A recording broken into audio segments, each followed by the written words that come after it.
Ranjit Farande career academy स्पर्धा परीक्षा मार्गदर्शन केंद्र पुणे या आपल्या डिजिटल प्लॅटफॉर्मवरती मी प्राध्यापक रणजित फरांदे आपणा सर्व विद्यार्थी मित्रांचं हार्दिक स्वागत करतो। विद्यार्थी मित्रांनो, आपले जे काही आपण करंटचे डेली 10 क्वेश्चन घेत असतो त्याच्यामधला हा आपला नेक्स्ट पार्ट आहे। आता बघा, तुमच्या स्क्रीन समोर त्या 10 क्वेश्चनमधला पहिला क्वेश्चन समोर आहे। महाराष्ट्र राज्याच्या हंगामी विधानसभा अध्यक्ष म्हणून कोणाची नियुक्ती करण्यात आलेली आहे? यालाच प्रोटेम स्पीकर असं देखील म्हणतात। बघा, हंगामी अध्यक्ष असा शब्द वापरला जाईल किंवा प्रोटेम स्पीकर असा शब्द वापरला जाईल। मग महाराष्ट्र राज्याच्या हंगामी विधानसभा अध्यक्ष म्हणून नुकतीच कोणाची नियुक्ती करण्यात आलेली? तर ह्या ठिकाणी तुम्ही ही इमेज पाहू शकता। ह्या इमेजमध्ये म्हटलंय की जे काय कालिदास कोळंबकर आहेत यांचे विधानसभा हंगामी अध्यक्षपदी असणार आहेत। तर मग हे जे काय कालिदास कोळंबकर आहेत यांची नुकतीच त्या ठिकाणी विधानसभा हंगामी अध्यक्ष म्हणून त्या ठिकाणी नेमणूक करण्यात आली आहे। त्याच्यामुळे ऑप्शन नंबर 3 हे या प्रश्नाचं उत्तर आहे। मग आता राहुल नार्वेकर, नरहरी झिरवळ, दिलीप वळसे पाटील ही ऑलरेडी सर्वच्या सर्व विधानसभा अध्यक्ष म्हणून काम केलेली लोक आहेत। पाठीमागच्या वर्षी राहुल नार्वेकर हे विधानसभेचे अध्यक्ष होते आणि सध्या देखील त्यांची पुन्हा दुसऱ्यांदा राहुल नार्वेकर यांचे त्या ठिकाणी विधानसभा अध्यक्ष म्हणून त्या ठिकाणी नेमणूक करण्यात आलेली किंवा नियुक्ती करण्यात आलेली। मग आता या ठिकाणी प्रश्न स्टॅटिक पॉलिटीवरती कसे तयार होऊ शकतात? पहिला प्रश्न या ठिकाणी तयार असा होतो की हे जे काही हंगामी विधानसभा अध्यक्ष आहेत, ह्या हंगामी विधानसभा अध्यक्षांची नेमणूक कोण करतं? तर तो मुद्दा लक्षात घ्यायचा की जे काही विद्यमान राज्यपाल आहेत ते राज्यपाल हे हंगामी विधानसभा अध्यक्षांची त्या ठिकाणी नेमणूक करत असतात। कोण करतात? राज्यपाल हे हंगामी विधानसभा अध्यक्षांची नेमणूक करतात। त्याचा उद्देश काय असतो? तर हा जो काही हंगामी विधानसभा अध्यक्ष असेल, ज्याला प्रोटेम स्पीकर असं म्हणतात, हे प्रोटेम स्पीकर काय करतात की जे काही आपले 288 सदस्य निवडून आलेले आहेत, ह्या 288 सदस्यांना शपथ देण्याचं काम या ठिकाणी विधानसभा हे हंगामी अध्यक्ष करत असतात। जो प्रोटेम स्पीकर आहे तो राज्यपालाच्या वतीनं म्हणा की ह्या हंगामी सदस्याचं कामच अध्यक्षाचं कामच असं असतं की जे काही हे 288 सदस्य महाराष्ट्र विधानसभेच्या गृहामध्ये किंवा भवनामध्ये आलेले आहेत त्यांना शपथ देण्याचं काम हे प्रोटेम स्पीकर करतात। एकदा का शपथ दिली की ते जे काही 288 सदस्य आहेत ते त्याच्यामधून एकाची विधानसभा अध्यक्ष म्हणून त्या ठिकाणी नेमणूक करत असतात। शक्यतो जी काही रुलिंग पार्टी आहे किंवा ज्यांची सत्ता आहे त्याच पार्टीचे विधानसभा अध्यक्ष आपल्याला त्या ठिकाणी पाहायला भेटत असतात आणि म्हणून राहुल नार्वेकर यांची दुसऱ्यांदा त्या ठिकाणी विधानसभा अध्यक्ष म्हणून नेमणूक करण्यात आलेली आहे। मग हे विधानसभा अध्यक्ष हे आपल्या जे काही 288 सदस्य आहेत, हे 288 सदस्य त्यांच्यामधून एकाची अध्यक्ष म्हणून विधानसभेचे अध्यक्ष म्हणून त्या ठिकाणी नियुक्ती करत असतात। मग या विधानसभा अध्यक्षांना शपथ कोण देतं असा प्रश्न त्या ठिकाणी जाणून बुजून एक्झामिनर विचारतात। लक्षात घ्या विद्यार्थी मित्रांनो, एकदा का ह्या कालिदास कोळंबकरांनी सर्व गृहाच्या म्हणजे 288 सदस्यांना एकदा का त्या गृहाचे सदस्य म्हणून शपथ दिली तर त्या विधानसभा अध्यक्ष म्हणून त्यांच्यामधूनच एक विधानसभा अध्यक्ष होत असतो। त्याच्यामुळे त्या व्यक्तीला म्हणजे जो काही विधानसभा अध्यक्ष होणार आहे त्या व्यक्तीनं ऑलरेडी शपथ घेतलेली सदस्य म्हणून, त्याच्यामुळे विधानसभेचा अध्यक्ष म्हणून त्याला पुन्हा शपथ दिली जाणार नाही। एक्झामिनर या ठिकाणी फसवण्यासाठी असं देतात की विधानसभा अध्यक्ष यांना राज्यपाल शपथ देतात, तर राज्यपाल शपथ नाही, कोणीही शपथ देत नाही। हा मुद्दा नीट लक्षात घ्या, कारण राज्यपाल प्रोटेम स्पीकरला त्या ठिकाणी शपथ देत असतो आणि प्रोटेम स्पीकर बाकीच्या सदस्यांना त्या ठिकाणी शपथ देत असतो। एकदा का 288 सदस्यांना शपथ देऊन झाली की ते 288 सदस्य त्यांच्यामधून एकाची विधानसभेचे अध्यक्ष म्हणून त्या ठिकाणी निवड करत असतात आणि परिणामी त्या 288 लोकांनी निवडलेले असल्यामुळे ऑलरेडी त्यांची शपथ झालेली, म्हणून विधानसभेचे अध्यक्ष म्हणून पुन्हा त्यांना शपथ दिली जाणार नाही। हा पॉलिटीच्या अँगलनं ग्रुप बी असेल ग्रुप सी असेल याच्यासाठी अत्यंतिक इम्पॉर्टंट क्वेश्चन आहे की जो मी आता स्टॅटिक डाटा सांगितला। आता 2 नंबरचा क्वेश्चन, महाराष्ट्राचा आर्थिक पाहणी अहवाल याच्यावरती भूगोलावरती 100% त्या ठिकाणी क्वेश्चन विचारला जातो। महाराष्ट्राच्या 29व्या महानगरपालिकेचे नाव सांगा। मग आता या ठिकाणी विद्यार्थी मित्रांनो खाली आपण ऑप्शन बघितले, इचलकरंजी, धुळे आणि धुळे, अहिल्यानगर आणि जालना. सगळ्यांना माहिती आहे, माहितीच्या परिचयातली गोष्ट आहे की जालना जे काय ही आपली महाराष्ट्र राज्यातील 29व्या क्रमांकाची त्या ठिकाणी महानगरपालिका सांगितलेली. मग इचलकरंजी काय आहे, तर इचलकरंजी ही 28व्या क्रमांकाची महानगरपालिका आहे आणि ती कोल्हापूर या जिल्ह्यामध्ये आहे. मुंबईचा जो काही 2023चा पेपर झालेला आहे विद्यार्थी मित्रांनो, पाठीमागचा जो काही मुंबईचा एक पेपर झालेला आहे त्याच्यामध्ये क्वेश्चन असा विचारलेला आहे की खालीलपैकी 28वी महानगरपालिका खालीलपैकी कोणत्या जिल्ह्यात आहे. आणि एक्झामिनरनं क्वेश्चन अतिशय भारी फ्रेम केला होता. त्याने विचारलं तर कोणत्या जिल्ह्यात आहे आणि ऑप्शन नंबर 1लाच त्याने इचलकरंजी फ्रेम केलं आणि ऑप्शन नंबर 4ला त्या ठिकाणी कोल्हापूर फ्रेम केलं. विद्यार्थी मित्रांनो 28वी महानगरपालिका कोणती आहे असा प्रश्न विचारलेला नव्हता. जर कोणती आहे असा प्रश्न विचारला असता तर उत्तर इचलकरंजी आलं असतं, परंतु एक्झामिनरनं ऑप्शन नंबर 1लाच इचलकरंजी ठेवलं होतं आणि ऑप्शन नंबर 4ला कोल्हापूर ठेवलं होतं. कारण क्वेश्चन असा विचारला होता की 28वी महानगरपालिका ही खालीलपैकी कोणत्या जिल्ह्यात आहे, तर ती 28वी महानगरपालिका विद्यार्थी मित्रांनो कोल्हापूर या जिल्ह्यामध्ये इचलकरंजी होती. मग आताचं क्वेश्चन काय आहे, 29वी महानगरपालिका कोणती आहे, तर ती ऑलरेडी जिल्ह्याचं ठिकाण आहे जालना या ठिकाणी, त्या ठिकाणी 29वी महानगरपालिका आहे. मग आता काही स्टॅटिक डाटावरती क्वेश्चन तुम्हाला कुठं कुठं विचारले जाऊ शकतात. महानगरपालिका या टॉपिकवरती क्वेश्चन विचारताना तुम्हाला त्या ठिकाणी 2 अँगलनं क्वेश्चन विचारणार. पहिला अँगल म्हणजे महानगरपालिकेचे प्रशासकीय प्रमुख कोण असतात. प्रशासकीय प्रमुख ज्याला आपण सचिव असं पण म्हणू शकतो, महानगरपालिकेचे सचिव किंवा प्रशासकीय प्रमुख कोण असतात. तर विद्यार्थी मित्रांनो हा एक IAS अधिकारी असतो, तर त्यांना महानगरपालिका आयुक्त असं म्हणतात. महानगरपालिका आयुक्त हे महानगरपालिका आयुक्त जे काय असतात हे त्याचे प्रशासकीय प्रमुख असतात किंवा सचिव असतात. कोणताही एक प्रश्न तुम्हाला विचारला आहे, एक तर त्याला सचिव असं म्हटलं जाईल किंवा प्रशासकीय प्रमुख असं म्हटलं जाईल. तर लक्षात घ्यायचं जे काय आयुक्त असतात, आयुक्त IAS दर्जाचा हा अधिकारी असतो. पाठीमागे सगळ्यांना माहिती आहे की जे काय तुकाराम मुंडे साहेब होते, हे तुकाराम मुंडे साहेब नाशिकला त्या ठिकाणी आयुक्त होते, पिंपरी चिंचवडला आयुक्त होते.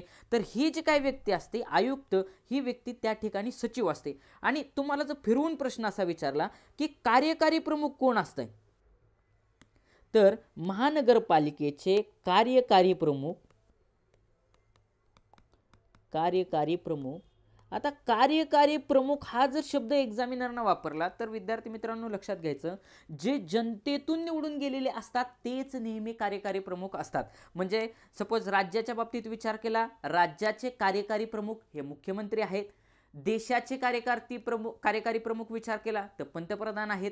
खाली जिल्ह्याचा विचार केला तर जिल्ह्याचे जिल्हा परिषद सभापती किंवा जिल्हा परिषद अध्यक्ष, तालुका लेवलला पंचायत समिती सभापती आणि ग्रामपंचायतला सरपंच हे त्याचे कार्यकारी प्रमुख असतात. म्हणजेच या ठिकाणी महानगरपालिकेचे कार्यकारी प्रमुख हे महापौर असतात. हा मुद्दा लक्षात घ्या. त्याच्यामुळे इथं कन्फ्युजन करायचं नाही. तुम्हाला विचारलंय काय, तुम्हाला जर कार्यकारी प्रमुख विचारलं तर महापौर उत्तर येईल, प्रशासकीय प्रमुख विचारलं किंवा महानगरपालिकेचा सचिव असा जर शब्द वापरला तर उत्तर त्या ठिकाणी महानगरपालिका आयुक्त असं येईल. हा मुद्दा लक्षात घ्या. मग आता जे काही 2023-24ची आर्थिक पाहणी अहवाल झाला आहे, या आर्थिक पाहणी अहवालामध्ये त्या ठिकाणी एक्झामिनर क्वेश्चन विचारताना दिसतात. मग आता काय काय क्वेश्चन विचारू शकतात, तुम्हाला विचारू शकतात की सध्या ग्रामपंचायती त्या ठिकाणी महाराष्ट्र राज्यामध्ये किती आहेत. तर विद्यार्थी मित्रांनो आकडा लक्षात घ्यायचा आहे की ज्या काही 27,913 एवढ्या आपल्याकडे सध्या ग्रामपंचायत ॲज इट इज आकडा त्या ठिकाणी विचारला. आता क्वेश्चन विचारताना ह्या दोन आकड्यांवरती क्वेश्चन जास्त विचारला होतो. त्याचं कारण असं 1, 2 आणि 3 कटक मंडळे महाराष्ट्रामध्ये सध्या ज्या काही तालुके आहेत ते तालुक्यांची संख्या आहे 355. तुम्हाला असंही विचारलं जाईल की महाराष्ट्र राज्यामध्ये सध्या किती तालुके आहेत, 355 तालुके आहेत. मग प्रत्येक तालुक्याला पंचायत समिती, कारण तालुक्याच्या ठिकाणी त्या ठिकाणी पंचायत समिती असते. आपण बेसिक त्या ठिकाणी पंचायत राजचा अभ्यास केला तर आपल्याकडं ग्रामपंचायत, त्याच्यानंतर पंचायत समिती तालुक्या लेवलला आणि जिल्हा परिषद ज्याला आपण ZP असं म्हणू, अशी आपली 3 स्तरीय तीन स्तरीय पंचायत राज व्यवस्था आहे. बलवंतराय मेहता समितीच्या शिफारसीनुसार देशामध्ये तीन स्तरीय पंचायत राज व्यवस्था आली आणि महाराष्ट्रामध्ये वसंतराव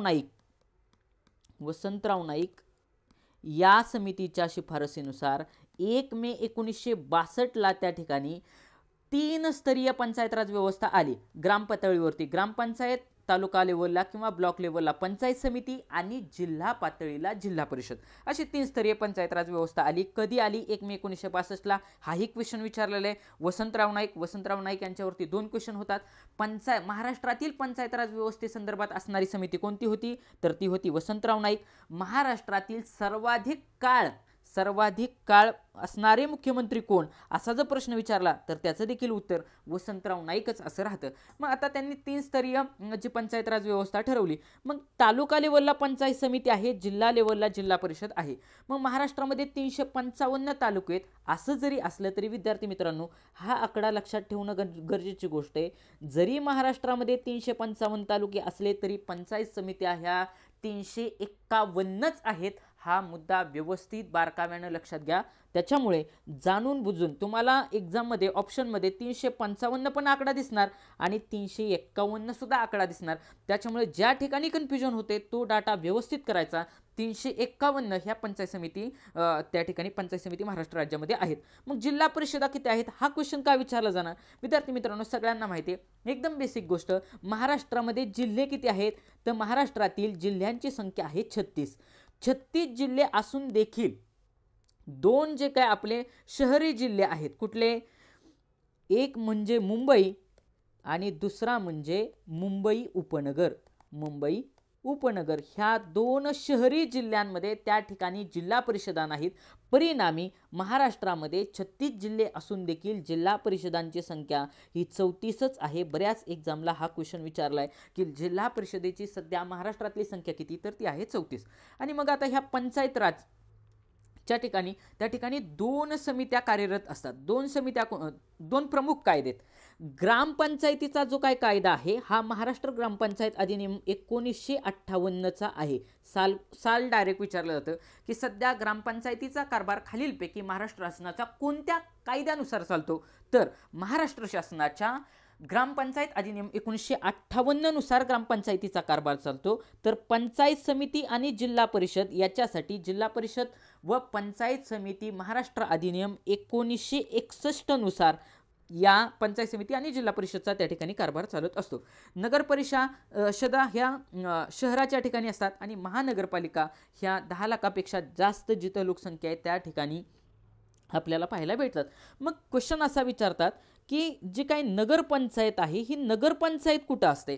तर लक्षात घ्या, ज्या ग्रामीण भागाचं रूपांतर आता शहरी भागामध्ये होत चाललेलं आहे परंतु अजून त्याचं शहरामध्ये रूपांतर झालेलं नाही. म्हणजे आता ते गावही नाही आणि शहरीही नाही, म्हणजे त्याचं संक्रमणाचा झोन आहे, म्हणजे ट्रान्सफर होते, गावाचं रूपांतर शहरामध्ये होते. अशाला काय म्हणतात? तर त्या मुद्द्याला नगरपंचायत असं म्हणतात. ग्रामपंचायतीच्या ऐवजी नगरपंचायत असं म्हणतात. आणि कटक मंडळे काय आहेत? तर महाराष्ट्रामध्ये त्या ठिकाणी 7 कटक मंडळे आहेत. हा मुद्दा खूप जास्त महत्त्वाचा आहे. 7 कटक मंडळे, त्यातील एकट्या पुण्यामध्येच 3 आहेत. बघा, एकट्या पुण्यामध्येच 3 आहे. पुणा छावणी मंडळ 1, त्याच्यानंतर खोपोली का काय दापोडी आणि तिसरा आहे देहू. अशा 3 ठिकाणी त्या ठिकाणी महाराष्ट्रामध्ये कटक मंडळ आहेत. पुण्यामध्ये 3 कटक मंडळ आहेत. त्याच्यानंतर नाशिकमध्ये देवळाली नाशिक असं एक आहे. त्याच्यानंतर नागपूरला कामठी म्हणून आहे. आणि त्याच्यानंतर नगरला एक आहे आणि औरंगाबादला एक. 3, 4, 5, 6 आणि 7 औरंगाबादला तुम्हाला सध्या छत्रपती संभाजीनगर आणि अहिल्यानगर अहमदनगरला असं म्हणणार. मग आता हे जे काही तुमची कटक मंडळे आहेत ही 7 कटक मंडळे कुठे आहेत हा देखील प्रश्न तुम्हाला विचारला जाऊ शकतो. पुण्यात 3 आहेत, नाशिक देवळाली, त्याच्यानंतर नागपूर कामठी, औरंगाबाद आणि अहमदनगर. औरंगाबाद म्हणजे छत्रपती संभाजीनगर आणि अहमदनगर म्हणजे अहिल्यानगर या ठिकाणी 7 कटक मंडळे आहेत. ह्या 3 पॉईंटवरती म्हणजे पंचायत समिती, जिल्हा परिषद आणि कटक मंडळ याच्यावरती क्वेश्चन विचारलेला आपल्याला त्या ठिकाणी पाहायला भेटतो. आता विद्यार्थी मित्रांनो, तुमच्या अनुषंगाने एक ज्या ठिकाणी एक महत्त्वाचा मुद्दा त्या ठिकाणी बऱ्याच एक्झामला विचारला जातो, तो मुद्दा असा आहे की वेगवेगळ्या ज्या काय आपण ग्रामपंचायतीपासून सुरुवात करू. बघा, आपण त्या ठिकाणी त्याला सचिव असं म्हणू. सचिव की बाबा कुठला सचिव असतो त्याच्यावरती क्वेश्चन तुम्हाला विचारला जाऊ शकतो की बाबा सचिव कुठले असतात. तर आता जे काही तुमची ग्रामपंचायत असते, बघा 1 नंबर आपण ग्रामपंचायत घेऊ. ग्रामपंचायतचा सचिव कोण असतो? एवढा बेसिक क्वेश्चन ग्रुप बी, ग्रुप सी, सगळ्या पोलीस भरती, सगळ्या सरळ सेवा या ठिकाणी मॅक्सिमम ठिकाणी मला पाहायला भेटला. तर ग्रामपंचायतचा सचिव हा तलाठी नसतो, तर तो असतो ग्रामसेवक. आणि हा जो काही ग्रामसेवक आहे, हा ग्रामसेवक ज्याला रिपोर्टिंग करतो ते सचिव असतात. आता गावाच्या पातळीवरती ग्रामपंचायत आहे, त्याचा सचिव असतो ग्रामसेवक. आता 2 नंबरला त्या ठिकाणी तालुका पातळीवरती पंचायत समिती असते. पंचायत समिती. तर तालुका पातळीला पंचायत समिती आहे, मग तिथला सचिव कोण आहे? तर लक्षात घ्या, MPSC त्या ठिकाणी BDO हे पद भरत असते. कुठले? BDO, ज्याला ब्लॉक डेव्हलपमेंट ऑफिसर आणि मराठीमध्ये त्याला गट विकास अधिकारी असं म्हणतात. गट विकास अधिकारी. मग हा जो काही गट विकास अधिकारी आहे, वर्ग 1 चा त्या ठिकाणी वर्ग 1 वर्ग 2 असं त्या ठिकाणी त्याचं हे आहे. तर वर्ग 1 चा MPSC थ्रू हा गट विकास अधिकारी म्हणजे ज्याला BDO असं म्हणतात, हे BDO त्या ठिकाणी भरले जातात. हे पंचायत समितीचे सचिव असतात. आपल्याला मेन मुद्दा काय बघायचा आहे की सचिव कोण आहेत, सचिव कुठल्या ह्याच्या गोष्टींचे सचिव कोण आहेत, हा मुद्दा आपल्याला बघायचा आहे. आता तिसरी गोष्ट 3 नंबरला काय आहे? 3 नंबरला आहे आपली जिल्हा परिषद. जिल्हा परिषद.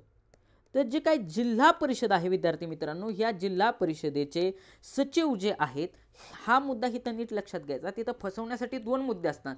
एक म्हणजे मुख्य कार्यकारी अधिकारी आणि उपमुख्य कार्यकारी अधिकारी. तर लक्षात घ्या, उपमुख्य कार्यकारी अधिकारी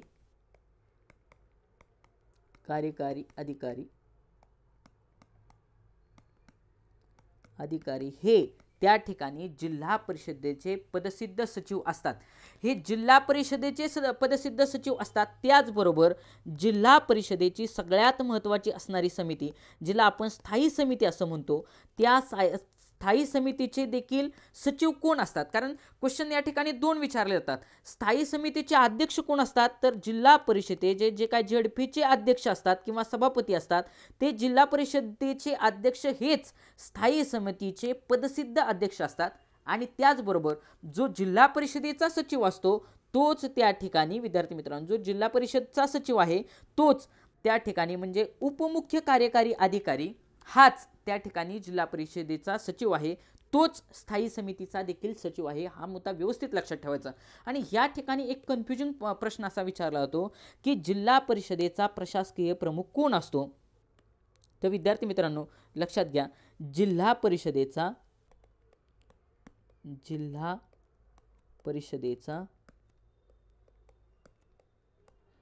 प्रशासकीय प्रमुख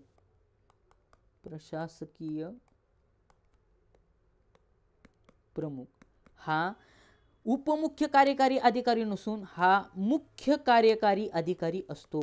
मग मुख्य कार्यकारी ज्याला CEO असं म्हणतात आणि याला डेप्युटी CEO असं म्हणतात. बघा, हे जे आहेत हे DYCO आहे, CEO डेप्युटी CEO, आणि हे जे आहेत मुख्य कार्यकारी अधिकारी, हे मुख्य कार्यकारी अधिकारी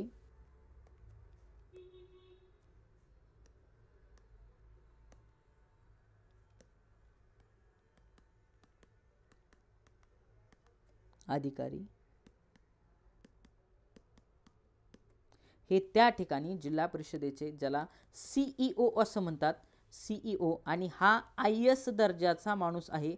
हा मुद्दा लक्षात घ्या. आणि आता अजून फक्त एकच मुद्दा राहिला, तो म्हणजे नगर परिषदेचा. तर नगर परिषद जे काय असते, ह्या नगर परिषदेचा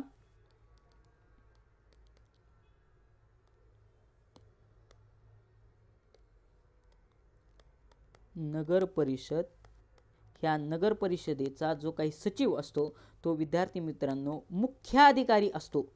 मुख्याधिकारी, जो मुख्याधिकारी हा MPSC ग्रुप बी मधून त्या ठिकाणी हे पद भरलं जातं, हा मुद्दा लक्षात घ्यायचा. आणि याच्या पलीकडे त्या ठिकाणी विद्यार्थी मित्रांनो सचिव हा सगळ्यात महत्त्वाचा पॉईंट त्या ठिकाणी वारंवार त्या ठिकाणी एक्झामला विचारला जातो, त्याच्यामुळे आपल्याला तो मुद्दा माहिती असायला पाहिजे. ओके, पुढचा पॉईंट त्या ठिकाणी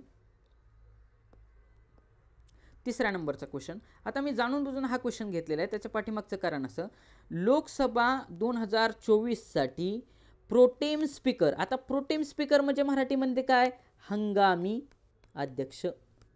हंगामी अध्यक्ष. तुम्हाला या दोन शब्दांपैकीच एक शब्द त्या ठिकाणी एक्झामिनर विचारणार. लोकसभा 2024 साठी प्रोटेम स्पीकर म्हणून कोणाची नियुक्ती करण्यात आली? ओम बिर्ला, मीरा कुमारी, भर्तरी मेहताब आणि GV मावळणकर. ऑप्शन नीट वाचले तर तुमच्या लक्षात येईल. आणि जाणून बुजून मी व्यक्तीवरती एखादा जर क्वेश्चन विचारत असेल तर जाणून बुजून तुमचं प्रॅक्टिस हो म्हणून ऑप्शन नंबर 3 ला त्या ठिकाणी उत्तर ठेवत असतो. तर ऑप्शन नंबर 3 भर्तरी मेहताब हे त्या ठिकाणी सध्या प्रोटेम स्पीकर झालेले आहेत. आणि या ठिकाणी तुम्ही पाहू शकता की प्रोटेम स्पीकर भर्तरी मेहताब त्यांचा हा फोटो आहे. ही आपली लोकसभेचे त्या ठिकाणी संसदेतलं सिटिंग आहे. आणि मग त्यांचा लोकसभा सदस्य 7 वेळा ते लोकसभा सदस्य झालेत. ते कुठून येतात असाही क्वेश्चन विचारणार. कटक ओडिसा म्हणून त्यांची सध्या सीट आहे. त्यांना 17, 18, 19, 20 असा सलग 4 वर्ष संसद रत्न हा पुरस्कार भेटलेला आहे. आउटस्टँडिंग पॉलिमेंटरीन अवॉर्ड हा देखील त्यांना भेटलेला आहे. मग लोकसभा सदस्य 1998 पासून ते होत आहेत. 7 वेळा निवडून आलेले आहेत, हा मुद्दा महत्त्वाचा आहे. कटक ओडिसामधून आहेत, हा देखील मुद्दा महत्त्वाचा आहे. 17, 18, 19, 20 या काळी त्यांना संसद सदस्य भेटलेले आहे. आणि या प्रश्नाचं उत्तर भर्तरी मेहताब असं आहे. मग आता तुम्हाला क्वेश्चन अजून काय विचारला जातो की हंगामी हा शब्द काढला तर क्वेश्चन काय होणार, लोकसभेचे 2024 सालचे स्पीकर कोण आहे? स्पीकर, फक्त स्पीकर विचारलं तर ओम बिर्ला हे त्या ठिकाणी उत्तर राहील. मीरा कुमारी का टाकलेलं आहे? मीरा कुमारी टाकण्याच्या पाठीमागचा उद्देश काय, तर ही पहिली महिला स्पीकर आहे. लोकसभा पहिली महिला स्पीकर कोण आहे, तर ती आहे मीरा कुमारी. ओके, आणि 2 नंबर विचारलं तर सुमित्रा महाजन ज्या काय आहेत ह्या 2 नंबरच्या महिला आहेत, पण पहिली महिला ही मीरा कुमारी आहे. GV मावळणकर आहेत, तर GV मावळणकर हे पहिले अध्यक्ष आहेत लोकसभेचे. मग तुम्हाला जर असा विचारला, GV म्हणजे गणेश वासुदेव मावळणकर, V म्हणजे वासुदेव मावळणकर, गणेश वासुदेव मावळणकर किंवा त्याला GV मावळणकर हे लोकसभेचे पहिले अध्यक्ष कधी, लोकसभा कधी आली, 1952 ला पहिली लोकसभा आली त्या ठिकाणी. आणि 1952च्या पहिल्या लोकसभेच्या अध्यक्ष स्थानी त्या ठिकाणी GV मावळणकर म्हणजेच गणेश वासुदेव मावळणकर यांना बसवण्यात आलं. मीरा कुमारी ह्या पहिल्या महिला अध्यक्ष आहेत.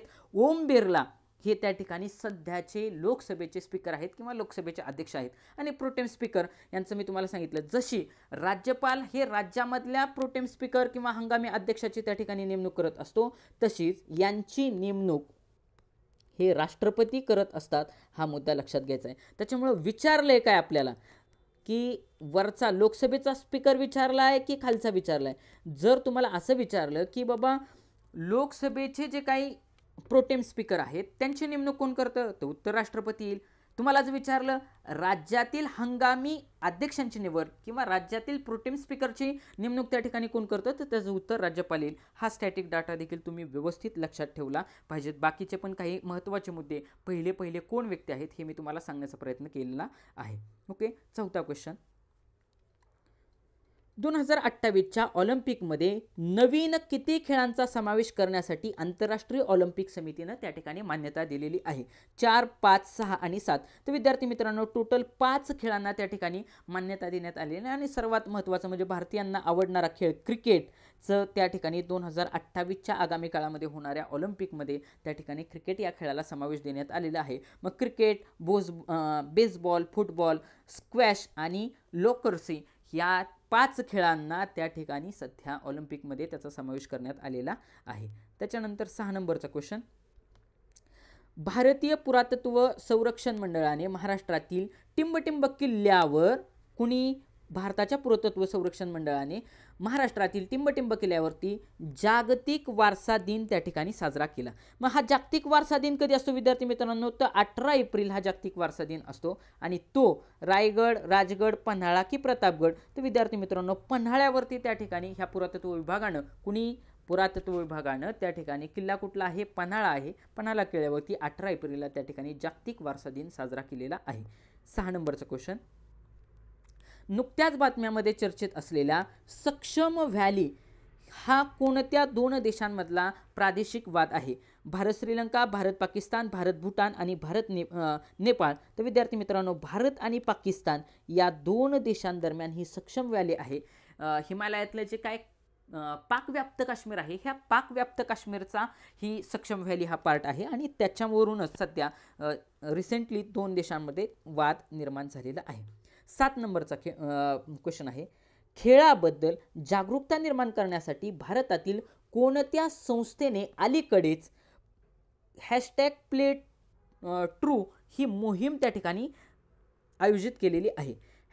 #प्ले ट्रू ही याचं कारण म्हणजे खेळा ट्रू ह्या नावावरूनच आहे की बाबा स्पर्धा ही खरी असली पाहिजे. बरेचसे लोक काय करतात त्या ठिकाणी काहीतरी पदार्थांचं सेवन करतात आणि जेणेकरून त्यांचा जो काही स्टॅमिना आहे हा बुस्टअप होत असतो आणि वाढत असतो आणि परिणामी ज्यांनी खरं प्रॅक्टिस केलं त्यांच्यावरती अन्याय होत असतो. आणि म्हणूनच त्याला आळा घालण्यासाठी #प्ले ट्रू ही नावाची मोहीम खालीलपैकी कोणत्या संस्थेनं केलेली आहे? तर सगळ्यांना वाटणार क्रीडा मंत्रालय. ऑप्शन नंबर 1लाच क्रीडा मंत्रालय ठेवले, त्याच्यामुळे लगेच ऑप्शन नंबर 1ला टिक करणं त्या ठिकाणी गरजेची गोष्ट नव्हती. नॅशनल अँटी डोपिंग एजन्सी, राष्ट्रीय क्रीडा महासंघ, राष्ट्रीय क्रीडा संघ.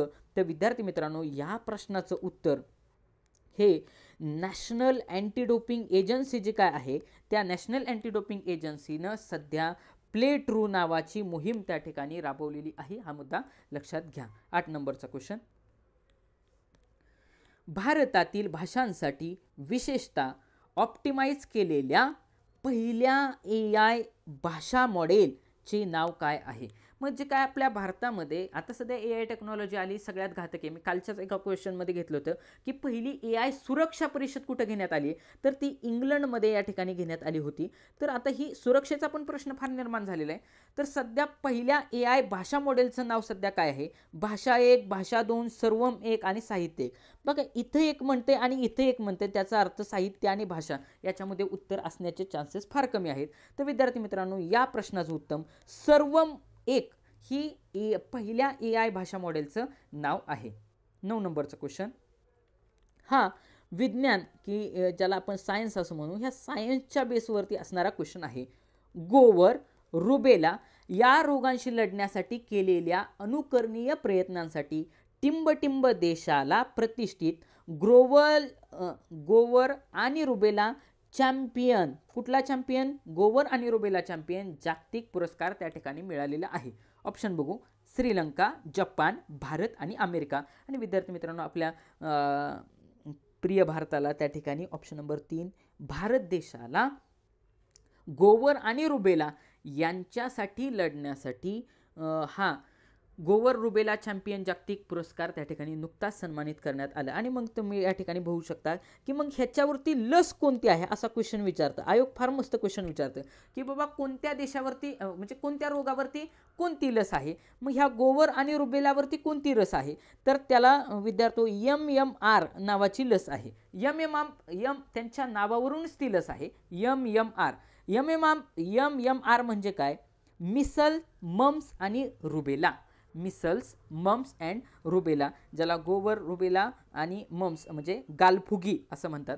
म्हणजे गोवर, गालफुगी आणि रुबेला या 3 रोगांवरती MMR ही नावाची लस त्या ठिकाणी उपलब्ध आहे. आणि शेवटचा 10वा क्वेश्चन, दरवर्षी टिंबटिंब हा दिवस जागतिक कडधान्य दिन म्हणून त्या ठिकाणी साजरा केला जातो. म्हणजे जागतिक कडधान्य दिवस म्हणून कोणता दिवस साजरा केला जातो? 10 जानेवारी, 10 फेब्रुवारी, 10 मार्च आणि 10 एप्रिल. सगळीकडे 10 दिलंय.